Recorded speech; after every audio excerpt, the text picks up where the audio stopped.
ठाकुर जी सब ग्वाल वालों के बीच में बैठे हैं। वैसे तो कहते हैं कि सब अचेत हो गए थे, लेकिन ठाकुर जी ने अपनी कृपा से पुनः सबको चैतन्य किया और सब ग्वाल वाल बैठे हैं। ठाकुर जी बीच में बैठ गए हैं और बीच में बैठ करके सब ग्वाल वालन से ठाकुर जी कह रहे हैं चलो प्रसाद पामेंगे। कितना सुंदर ठाकुर जी का वन भोज का स्वरूप है।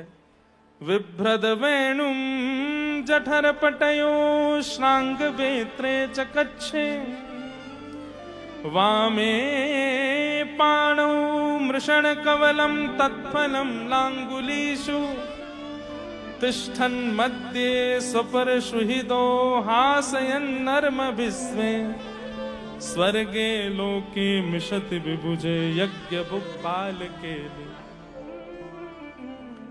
हमारे मन में ये भाव आता है इस श्लोक को, प्रसंग को सोच करके महाराज जी, कि ठाकुर जी को हमेशा हम व्यवस्थित भोग निवेदित करते हैं। कटोरी में दाल, वहां में सब्जी, ऐसे करके सब ठाकुर जी के सन्मुख रखते हैं। कभी कभी जैसा यहाँ वर्णन है वैसे भी ठाकुर जी को प्रसाद पवाना चाहिए। एक सुंदर बड़ो रोटला बनाओ, वही मैंने एक सब्जी धर दो, वही मैंने एक चटनी धर दो, वही मैंने एक अचार धर दो। ठाकुर जी कैसे बैठे? बोले विभ्रत वेणुम जठर पटयो श्रांग वेत्रे च कच्छे। ठाकुर जी ने अपने एक भुजा के नीचे तो वेणु दबा रखी है और दूसरी भुजा के नीचे गैयान को बुलावे वाली श्रृंगी दबाए रखी है।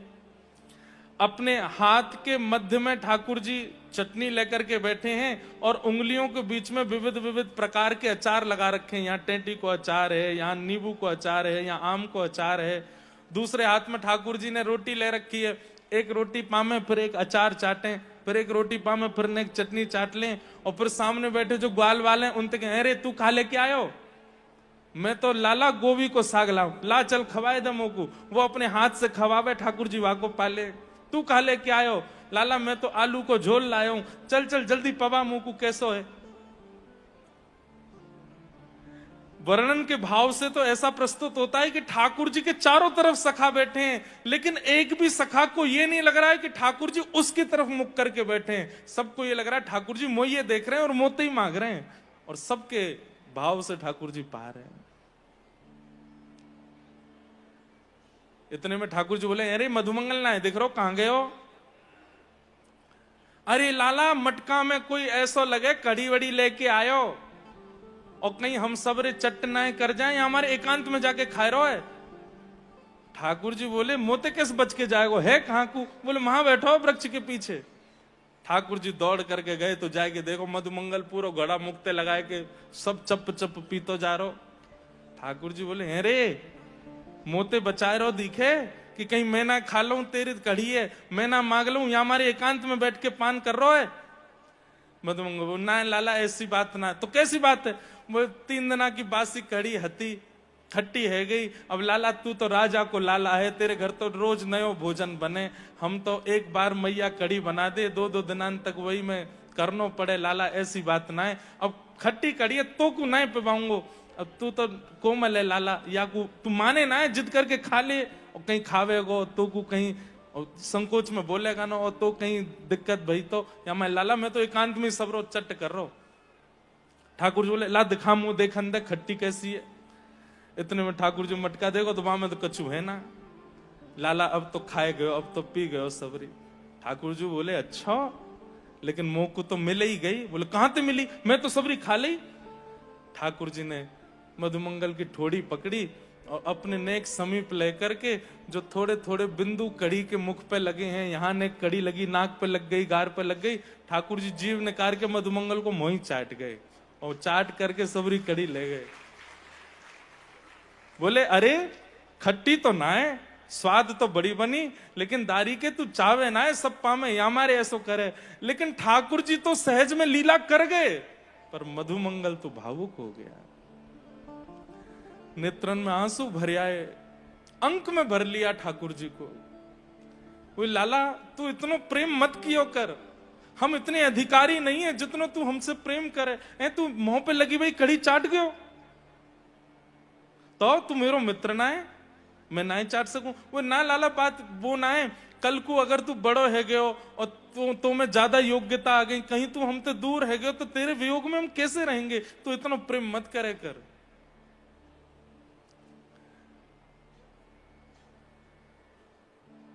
मीठो मदन गोपाल आज दधी, मीठो मदन गोपाल आज दधी। ठाकुर जी दही को मटका लेकर के बैठे हैं और सबरे ब्रजवासी सामने, सब सखा खड़े हैं। ठाकुर जी कह रहे हैं भैया अपने अपने पत्तल लेके आओ तो सबन को दही बांटूं। ठाकुर जी दही निकाल करके और नेक देखें, ब्रजवासी कहें लाला तू नेक या को भोग लगाए दे, तो ठाकुर जी नेक चाट चाट के सबन को देते जा रहे हैं और सब पाए रहे हैं और प्रेम से कह रहे हैं वो लाला ऐसो दधी हम कबहू न चाखो, ऐसो दधी हम कबहू न चाखो, ऐसो दधी हम कबहू न चाखो, ऐसो दधी हम कबहू न चाखो। सुन गोकुल के नाथ आज दधी, सुन गोकुल के नाथ हे मीठो मदन गोपाल आज दधी, मीठो मदन गोपाल। बोल बाल कृष्ण लाल की जय। बहुत सुंदर पद।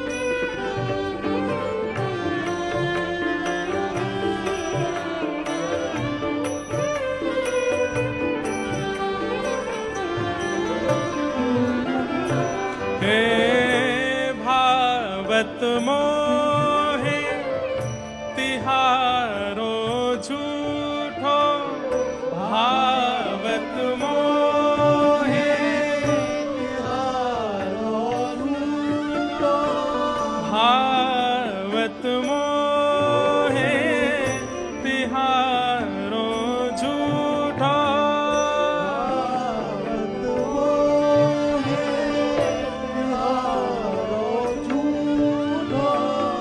चंचल नयन विशाल आज दधी, चंचल नयन विशाल। और इस पद की एक प्राण लेने वाली एक पंक्ति है, जिस पंक्ति को गा के सुन के अनुभव करके चिंतन करके बस रोम रोम पुलकित हो जाता है। ठाकुर जी सबको अपनो झूठो कर करके दही बांट रहे हैं और सब प्रेम से पा रहे हैं, इतना स्वाद लग रहा है सबन को। लेकिन इतने में ही सबरो दही पूरा है गयो। अब बांटवे के काजे दही बचो नहीं है, लेकिन अभी सखा तो रह गए। सबरे सखा रोन लगे लाला हम तो पीछे खड़े रह गए और सबरो दही तेने बांट दियो, हमको तो मिला ही नहीं। ठाकुर जी बोले कितने बचे हो? सखा बोले हम 5 रह गए हैं भाई, और पूरा तेने मटकाते निकार निकार के सबरो दही दे दी, और अब हम का पामे? ठाकुर जी बोले 5 रह गए हो ना? बोले हाँ। जिन नहीं पायो सुनो मेरे भैया, जिन नहीं पायो सुनो मेरे भैया, जिन नहीं पायो सुनो मेरे भैया,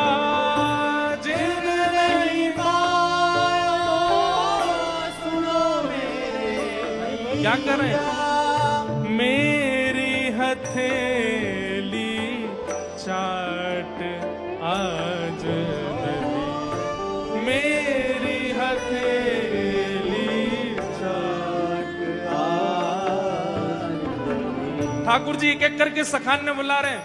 बोले इतकू आजा, देख बाकी इनको तो दही मिल गया लेकिन तो को कछुआ और दूंगा। बोले कहा ले या उंगली को तू चाट ले। आहा, वाकू देख करके जिनको दही मिलो वे सब अपने वो सब ईर्ष्या करने लगे। अरे हमको भी ऐसे चाहिए। ठाकुर जी तुम सबन को दही मिल गई, अब इनको पान दो। एक सखा एक उंगली चाट के गयो, दूसरा दूसरी उंगली चाट के गयो, तीसरा ठाकुर जी के संग ऐसे आनंद कर रहे हैं। सब सखान में होड़ लगी है, हम पावेंगे हम पावेंगे। जो नहीं पायो सुनो मेरे भैया, जो नहीं पायो सुनो मेरे भैया। मेरी हथेली चाट आज दही, मेरी हथेली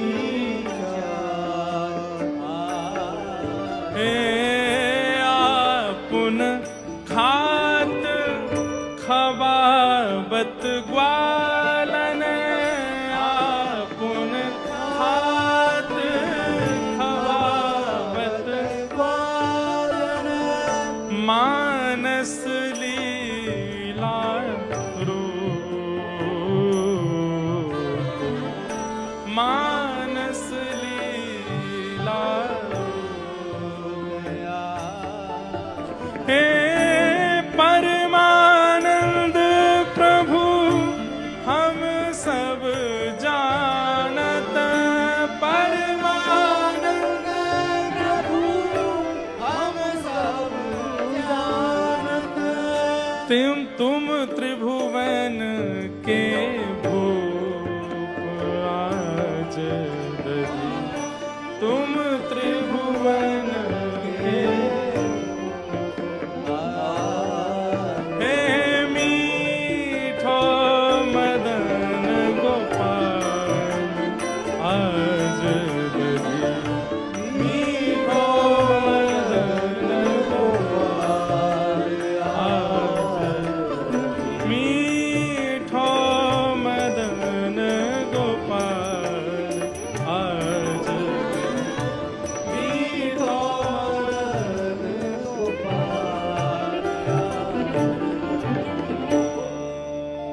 ऐसी लीला ठाकुर जी करते हैं सखाओं के साथ। आपुन खात खवावत सखन को, मानस लीला रूप। परमानंद हम सब जानत, तुम त्रिभुवन के भूप। अरे हमारी भी कितनी भी मित्रता हो किसी के साथ, हम ऐसे थोड़ी कहेंगे ले भैया हमने दाल चावल घोल दिए, ले उंगली चाट ले तू। हम ऐसा कभी ना कर सके। कितना भी घनिष्ठ मित्र हो उसको अपनी थाल में भी चलो खिला लिया आपने, पर अपने हाथ को कैसे दे दोगे?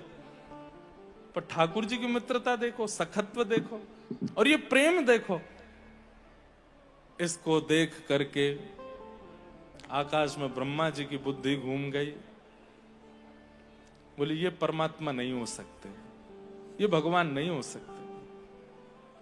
हम लोगों के लिए इतने आचार विचार बना दिए, हम लोगों के लिए इतने नित्य नियम बना दिए, शुद्धता अपरसता जाने क्या क्या सब भाव प्रकट कर रखे हैं। नहाओ धो 3 बार संध्या करो, गायत्री ये करो, आदि आदि करो, तब जाकर के इनके स्पर्श के अधिकार मिलते हैं। यज्ञोपवीत संस्कार हो, शुद्ध कुलीन ब्राह्मण हो, तभी जाकर के स्पर्श मिलता हो। खुद देखो, ग्वाल बालन के संग बैठे हैं, ग्वारियान के संग बैठे हैं, उनके मुंह पे लगी कढ़ी चाट रहे हैं, अपने हाथ में दही लेकर के उनको चटा रहे हैं। ये परमात्मा है भैया। एक बात हमारी सुनियो, ठाकुर जी हैं, उनने भले ही सबरे नियम बनाए हैं, आपको नियम पालन करना है। उनकी इच्छा होगी तो वो कोई नियम तोड़वा करके कोई भी लीला कर सकते हैं, वो उन पे छोड़िए, आप मत तोड़िए। कई लोग ऐसा कह देते हैं हम तो अपने ठाकुर जी को लाला मानते हैं, हम तो ये नियम का पालन नहीं करते, हमारा तो लाला वाला भाव है। आपको नियम से ही रहना चाहिए। ठाकुर जी को अधिकार दीजिए कि वो नियम तोड़वा में। और कोई बहुत बड़ा आदमी आ जाए और इतनी सब सिक्योरिटी लगी है, आप आगे नहीं आ सकते, वो चाहे तो वो कहेगा भाई आन दो इनको, हमसे मिलने दो। ये बात होती है। आपको नियम का पालन करना चाहिए। गुरु जो कहें, आचार्य जो कहें, वेद जो कहें, शास्त्र जो कहें, उन नियमों का आप पालन कीजिए। ठाकुर जी को अधिकार दीजिए कि कभी ऐसा प्रेम उनके चित्त में आवे कि वो नियम तोड़वाने की खुद आज्ञा दे दें। किसी ने कर्मा बाई को जाय करके पढ़ाई दियो कि अरे कर्मा, तू तो नहाए धो के भोजन बनाए कर, तू तो बड़ी व्यवस्थित है कि भोजन बनाए कर। कर्मा बाई बड़ी व्यवस्थित होके प्रसाद बनाने लगी, खिचड़ी बनाने लगी, तो ठाकुर जी जगन्नाथ जी हाथ जोड़ के बोले अरे मैया तू जैसे बनाया कर वैसे ही बनाए कर।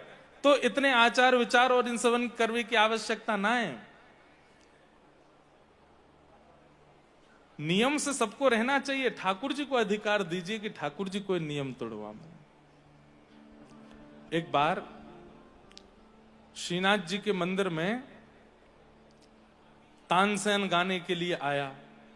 तानसेन का स्वभाव है कि वो पान खा के गाता है।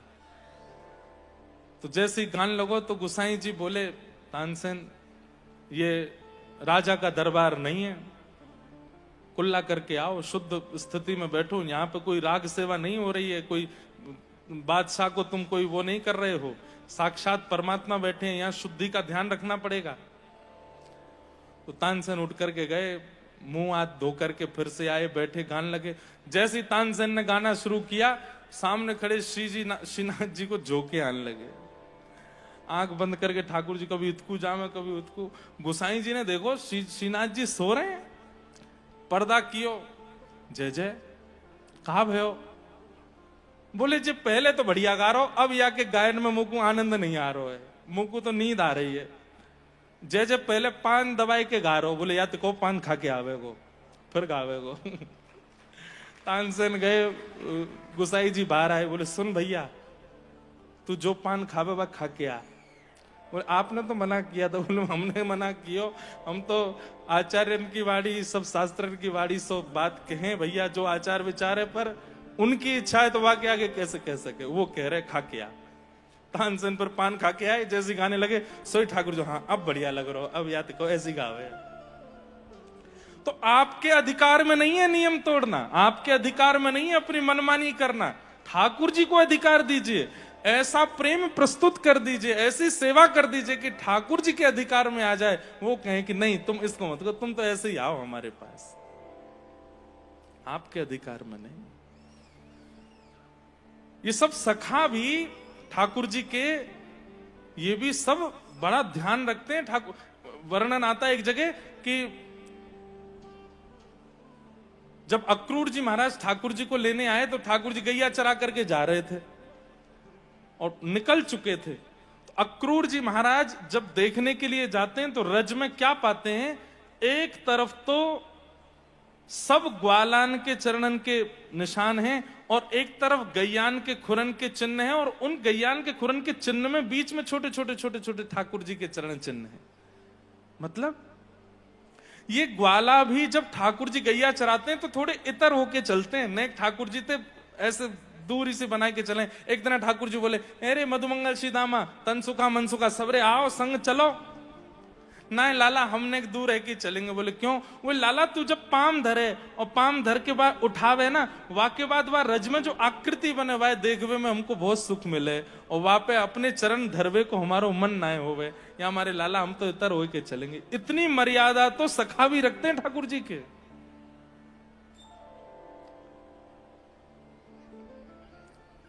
और ठाकुर जी के मन में आए गई तो फिर सबरे नियम तोड़वा देंगे, वो जैसे चाहेंगे वैसे करवा लेंगे। ब्रह्मा जी के चित्त में भाव आया कि ये परमात्मा कैसे हो सकते हैं। ग्वाल बालों का हरण करके चले गए। ठाकुर जी ने देखा ग्वाल बाल सब हमारे कहां गए, तो पता चला कि ब्रह्मा हरण करके ले गए। तो ठाकुर जी ने अपने स्वरूप से ही समस्त ग्वाल बालों को प्रकट कर दिया। 1 वर्ष तक ठाकुर जी ही ग्वाल बाल बनकर के ब्रज में विचरण करते रहे। यहां ब्रह्मा जी के चित्त में आया कि मैं देखूं तो सही कि वो भैलूपिया कृष्ण व्याकुल हो रहा होगा अपने ग्वाल बालों के विरह में। नीचे आकर के जैसे ही देखने लगे तो क्या देखा, जिन ग्वाल बालों का हरण करके ले गए वो सब तो विचरण कर रहे हैं, वो सब वैसी लीला कर रहे हैं जैसे पूर्व में थी। ब्रह्मा जी समझ गए, बोले एक व्यक्ति की दूसरी कृति बनाने की सामर्थ्य तो मेरी भी नहीं है, जुड़वा बालक भी होते हैं तो थोड़ा अंतर तो होता है। एक जैसा दूसरा स्वरूप बनाने की सामर्थ्य तो ब्रह्मा में भी नहीं है, एक जैसी दूसरी कृति बनाने की सामर्थ्य तो केवल परमात्मा है। जो ग्वाल बाल हरण किए वे तो ब्रह्मलोक में है, ये नीचे कैसे आ गए? निश्चित ही ठाकुर जी की कृति है। मुझसे अपराध हो गया है और मुझे क्षमा मांगना चाहिए, पर क्षमा ऐसे कैसे मांगू? ग्वाल बालों को लाके अर्पित करके फिर क्षमा मांगूंगा। ब्रह्मा जी जैसे ही ब्रह्मलोक की तरफ मुड़े, यहां ठाकुर जी ब्रह्मा जी से पहले ही ब्रह्मलोक पहुंच गए और ब्रह्मा जी बन करके गए, और ब्रह्मा का रूप धारण करके ठाकुर जी गए और जाकर के द्वारपालों से बोले, आजकल हमारे बहुत बहलूपिया घूम रहे हैं, कोई दूसरा ब्रह्मा आवे तो आप उसको भगा देना यहां से। ठाकुर जी जाकर के ब्रह्मलोक में बैठ गए। अब असली ब्रह्मा जी जब पहुंचे, द्वारपालों ने रोक दिया। ब्रह्मा जी बोले, आप हमें क्यों रोक रहे हैं? बोले, हमें पता है तुम बहलूपिया हो, असली तो भीतर बैठे हैं। ब्रह्मा जी बोले, भैया दूसरा ब्रह्मा बनने की सामर्थ्य भी केवल उन्हीं में है।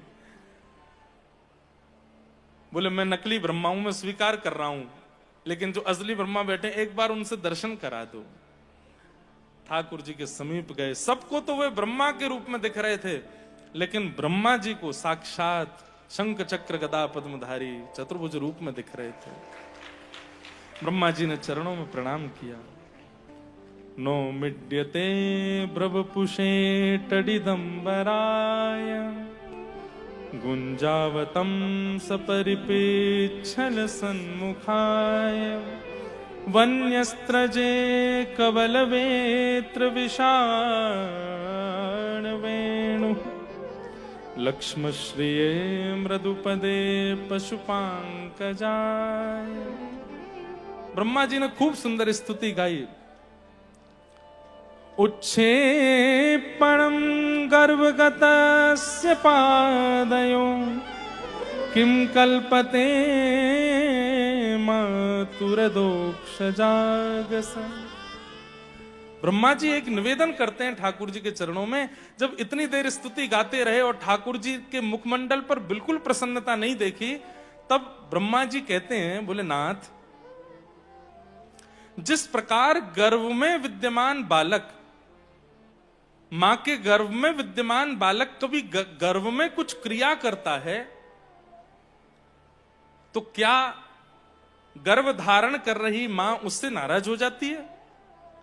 अरे गर्भ में बालक कभी हाथ चलावे, पैर चलावे, और उससे अगर मां को पीड़ा होती है, तब भी मां अपने गर्भ के बालक पर नाराज नहीं होती, उसको आनंदित करती है, उसको एक छोटे बालक की किलोल मानकर के स्वीकार करती है। हे नाथ, ये पूरा विश्व आपके गर्भ में विद्यमान है, और इस पूरे विश्व के साथ साथ ये ब्रह्मा भी आपके गर्भ में है। नाथ, यदि मुझसे थोड़ा सा अपराध बन गया तो आप उससे नाराज क्यों हो गए? कृपा करिए नाथ, मुझसे नाराज मत होइए। ब्रह्मा जी ने स्तुति गाई, पर ठाकुर जी ने ब्रह्मा जी को क्षमा नहीं किया। बहुत सुंदर स्तुति प्रकरण है। फिर ब्रह्मा जी ने एक दो प्रश्न भी किए हैं यहां पर। ब्रह्मा जी कहते हैं कि हे नाथ, आपने स्तनम दत्वाप सदगतिम, पूतना को आपने सदगति प्रदान की, क्योंकि आपने उसके पयोधर का पान किया और उसको वो गति प्रदान की जो यशोदा मैया को प्राप्त होनी चाहिए। पर मैंने इतने दिन तक ग्वाल बाल बछड़ा बछिया सबका हरण किया, और इतने दिन आप ही ग्वाल बाल बछड़ा बछिया बनकर के रहे। इन रूपों में आपने कितनी गैयाओं के पयोधर का पान किया, थन का पान किया, छोटे छोटे ग्वाल बाल हैं, उन सबके भाव से गोपीन के साथ भी आप बाल भाव से रहे हैं। अब नाथ, इतनों को कैसे आप यशोदा मैया की गति प्रदान करेंगे?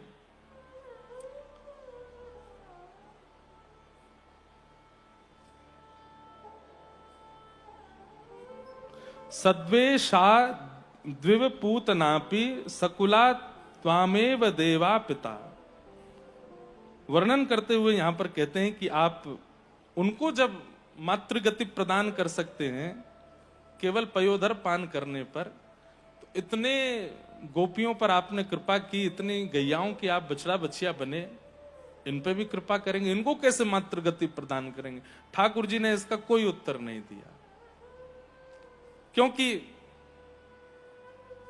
ब्रह्मा जी के कृत्य पर ठाकुर जी कुछ कहना ही नहीं चाहते। और किया क्या है ऐसा ब्रह्मा ने?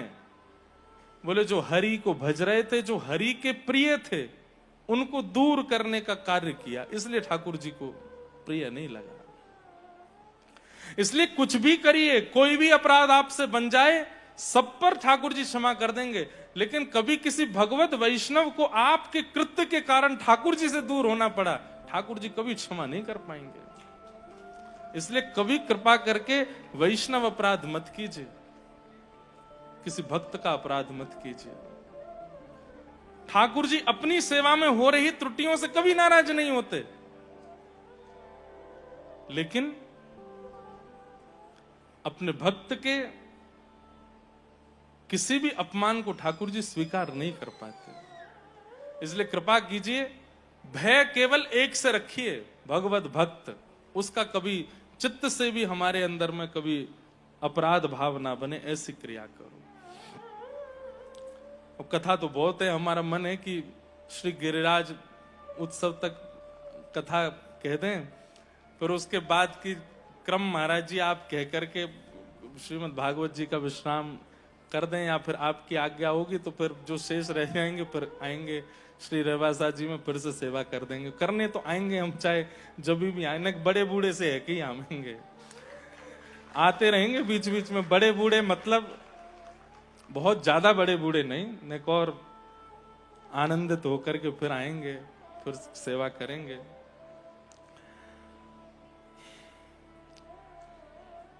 भगवान की अद्भुत फिर लीलाएं प्रारंभ हो गईं। ठाकुर जी जिद करने लगे, मैं तो गैया चरावे जाऊंगा। मैया ने कृपा करके, अभी इतनी सुंदर सुंदर लीलाएं, मन तो होता है कि हम कहें, एक एक भाव सुना दें। ठाकुर जी रोने लगे, मैया मैं गैया चरावे जाऊंगा। तो इतने में बाबा ने आके निधान किया, बोले लाला एक काम कर, गैया नहीं तू बछड़ा बछियान ने चरावे चलो जा।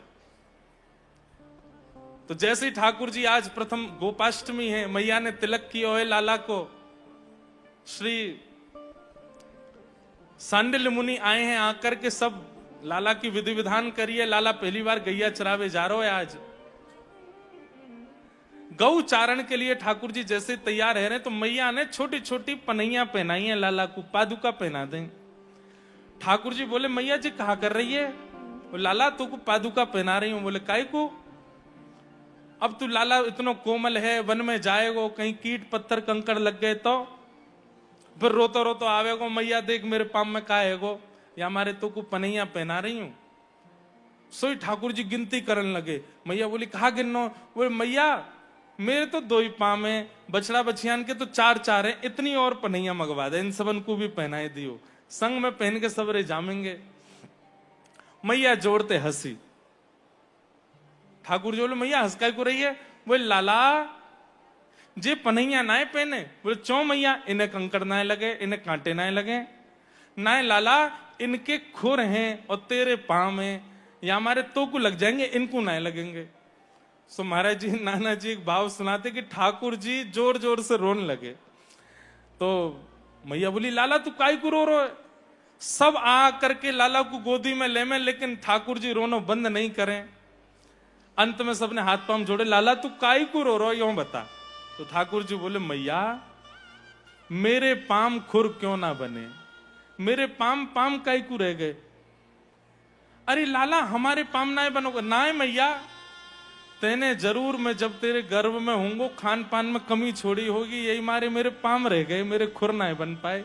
इन बछड़ा बछियान के देख, मैया ने ऐसो सुंदर सुंदर भूसा चारो घास खाई, इनके खुर बन के आए, इन्हें पनैया पहनने की जरूरत ना पड़े, हमें पड़ रही है।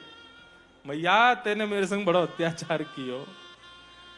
मैया बोली लाला तू ऐसी बात मत बनाया कर, चल जा अब बछड़ा बछिया चराया। आहा, ठाकुर जी प्रथम बार तम गोरजच्छुरित कुंतलबद्धः बरः वन्य प्रसून रुचिरे क्षण चारुहासम वेणुम क्वणन्तमनुगैरनुगीत कीर्ति गोप्योद्रदीक्ष दृशभो दृशो व्यगमन समेता। ठाकुर जी गौ चारण करने के लिए जाते हैं, बछड़ा बछिया चरावे जामे, और वही समय मधुर वेणु को अपने अधर पर धारण कर लेते हैं, अपनी कमर नेक टेढ़ी कर ले, नेक मुख को झुकाए लें, और ऐसे मधुर ठाकुर जी जब खड़े होते हैं, गैयाओं के चरण से उड़ने वाली खुर की धूल जब उड़कर के ठाकुर जी के प्रश्वेत के बिंदु पर आकर के स्पर्श करती है, मानो जैसे पत्रावली जैसी प्रकट हो जाती हैं ठाकुर जी की। दूर से गोपियां जब इस छवि का दर्शन करती हैं, अनुभव करती हैं, चिंतन करती हैं, गोप ग्वाल जब इस छवि का दर्शन करते हैं, हमें लगता है कि पत्रावली का सर्वप्रथम श्रृंगार गैयाओं ने किया ठाकुर जी का।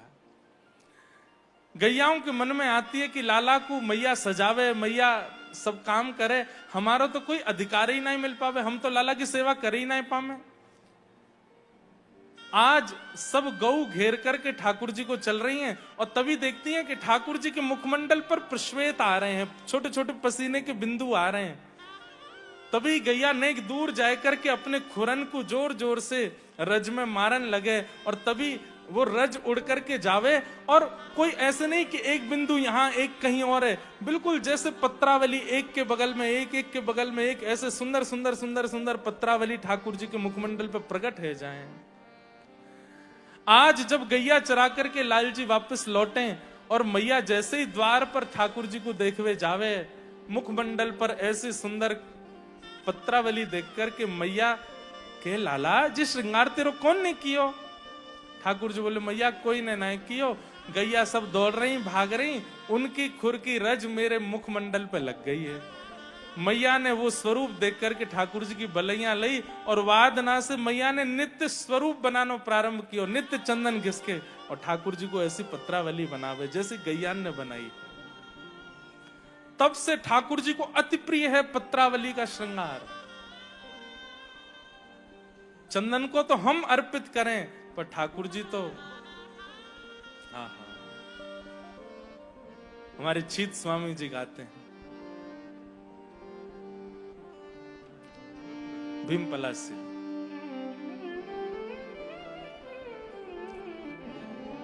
आगे गाय पाछे गाय, आगे गाय, हे आगे गाय पाछे गाय, आगे गाय पाछे गाय, इत गाय उत गाय, इत गाय उत गाय, गोविंद को गायन में, गोविंद को गायन में, हे बसी वो ही भाई,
अंग लपटा हे आगे गाय पाछे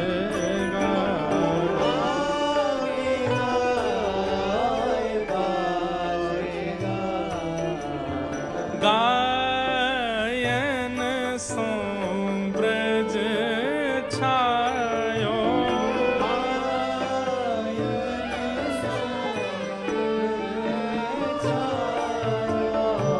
और ये शब्द सुनने लायक है। इन गैयाओं के बीच चलते फिरते और रहते हुए ठाकुर जी को इतनो प्रेम है लगो। वैकुंठ बिसरायो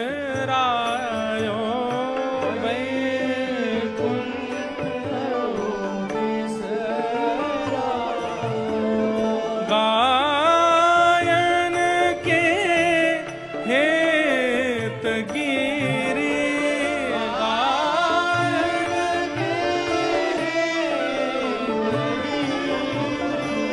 कर ले उठायो कर ले उठायो। छीत स्वामी गिरधारी छीत स्वामी गिरधारी विठलेश वपुधारी विठलेश वपुधारी ग्वारिया को भेष धर ग्वारिया को भेष गायन में आवे गायन में आवे हे आगे गाय पाछे आगे गाय पाछे आगे गाय पाछे आगे गाय पाछे। गौचारण ठाकुर जी करते हैं। चीत स्वामी जी वर्णन करते हैं ठाकुर जी को कितनी प्रिय है गैया। ठाकुर जी की लीला चल रही है। धीरे धीरे गैया चराने के लिए ठाकुर जी वन में जाते हैं और वन में जाके वेणुनाद करते हैं और उस वेणु ध्वनि को सुन करके व्रज वनिता गोपियों को वेणु ध्वनि सुनती हैं और नेत्र बंद करके अपने अपने भवनों में ही कृष्ण दर्शन होने लगता है। ऐसे वेणु गीत का यहां पर भाव प्रकट किया। ठाकुर जी दूर वन में वेणु कैसे बजा रहे हैं, उस समय क्या व्यवस्था है, किस वृक्ष के नीचे बैठे हैं, किस श्रृंगार में हैं, ये सब गोपियों को अनुभव होने लगता है। बहुत सुंदर है वेणु गीत। अक्षवताम फलमिदम न परम विदाम।